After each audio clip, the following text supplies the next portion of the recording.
Actually is hypothesis testing? It's a mechanism whereby we have a certain statement that is to be tested whether it is correct or not. The statement could have a financial implication. So for example, the statement could be that post the 2008 crash, mutual fund mean returns, or let's put some other number, mean volatility has been lower than a certain number, let's say X. So this is some test that could be tested. For example, there could be some statement which says a company has an inventory period of 45 days that has increased. So we can test whether the inventory period is less than 45 days or greater than 45 days. So effectively, hypothesis testing allows us to formulate a hypothesis and then go ahead and test it, assuming a certain distribution of the parameters and assuming certain confidence intervals. So we have already studied about confidence intervals. We will look at them and understand.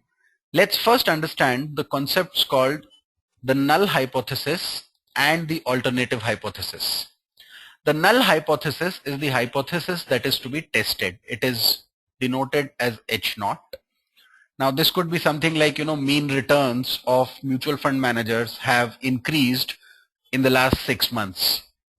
If that is the hypothesis, then we are effectively saying that the mean in the last 6 months is different from the mean before the 6 months. Correct? So that could be some sort of hypothesis that is being tested.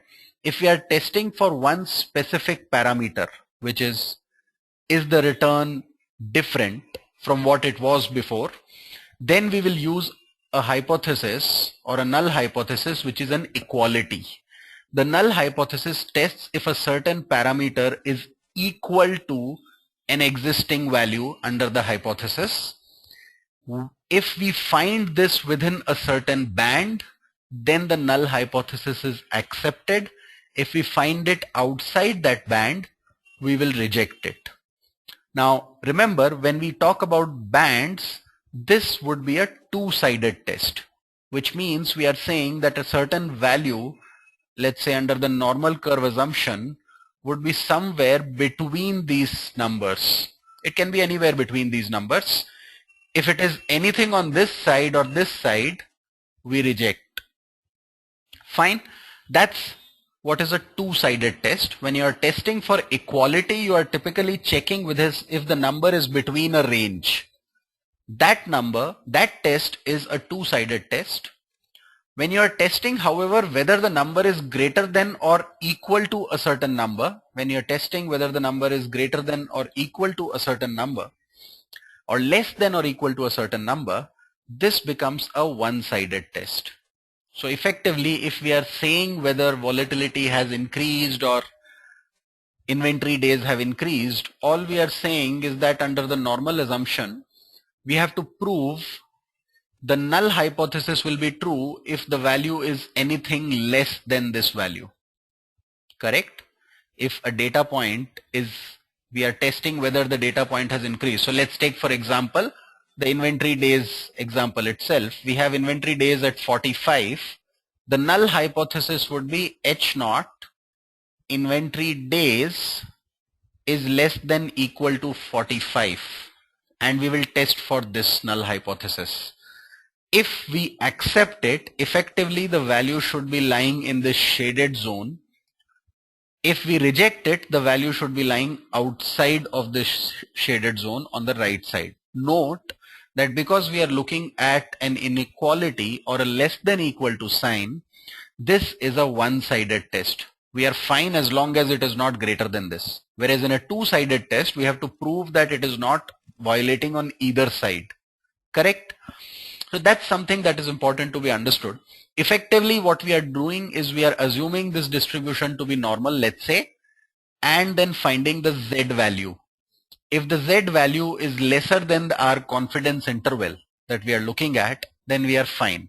So let's just take for argument's sake that we are testing for this hypothesis of inventory days.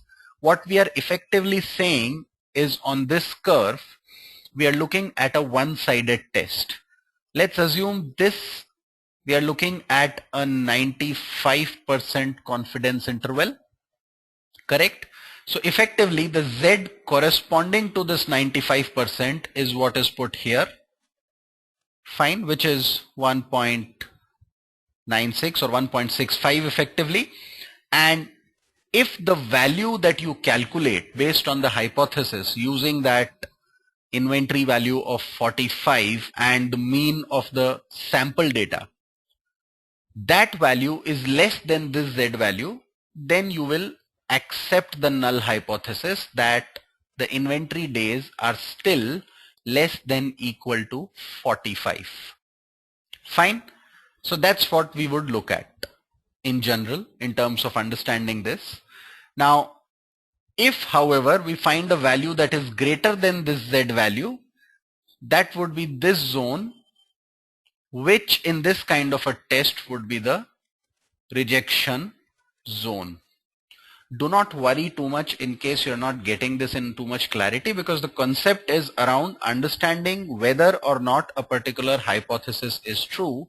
So in the case, so let me just quickly draw these for you. If we are looking at a two-sided test, then we are saying that this region, this shaded region, is my acceptance zone. This part is rejection zone. This part is also rejection zone. If I find a value either side, this is a rejection zone. Fine. So magnitude of value itself becomes important.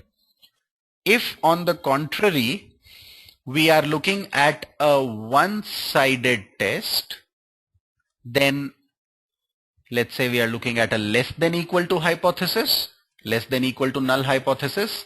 This part is acceptance zone. This part is rejection zone. This entire thing is now acceptance zone.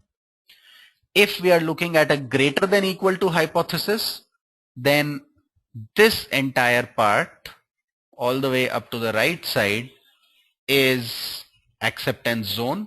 This part is rejection zone. Fine. All we need to do is find the test statistic. So the process that follows in hypothesis testing is straightforward. First, state the hypothesis, state the null hypothesis and the alternative hypothesis. Find out what test has to be taken. We will figure out what are the tests that need to be taken in specific instances. Calculate the test statistic. So effectively the test statistic is given by x minus mu divided by the standard error, which is s by root n. So effectively, what is the mu that you are testing for? What is the value under the sample? And what is the standard error of the sample? Take that and effectively solve for this, and that will give you a sense of whether this is going to give you, let's say, a z value or a t value depending on the test that you are taking. Now you compare this z or t value with the confidence interval value that you have chosen. If you compare this and you find, depending on whether it is less than or greater than in the context of what the hypothesis is, that's what you solve for. So just to quickly reiterate, if I calculate, let's say I'm looking at a less than equal to hypothesis, fine, inventory days being less than equal to something. So I will find the sample mean, subtract whatever value I am testing for from that, divided by the standard error of this particular sample, and find, let's say, a z value. Let's assume this is the z value or the t value. Now, if I want to look at a 95% confidence interval, I will take the z value corresponding to that 0.05, because this is a one-sided test, remember, and I will compare the z that I have calculated through this test statistic with the z that I am looking at this 95% confidence interval. If the test statistic, which is this value, is less than the z value here, I will accept the null hypothesis, which is inventory days are still lower than or equal to 45 days. If this test value is greater than equal to the z value, let's say 1.96, then you will reject it because it's lying on this side. Fine, so that's the concept around hypothesis testing. That's all that we have to do. So let's quickly note down the steps again. We will note the hypothesis. We will decide on the test. We will calculate the test statistic. It's a good idea if you can just skim through the statistic definitions. Usually we are not expected to remember those, but you can never tell for sure. If the pattern changes slightly, be careful around some of those. So it's always a good idea to just remember those. Compare this test statistic with the corresponding values Z, T, F, chi-square, whatever that we are looking at. And based on whether you are looking at a less than equal to, greater than equal to, or equals to hypothesis, compare. If you compare this and it falls within this portion, then you will accept the null hypothesis, else you will reject the null hypothesis. That's the standard format of hypothesis testing. Fine.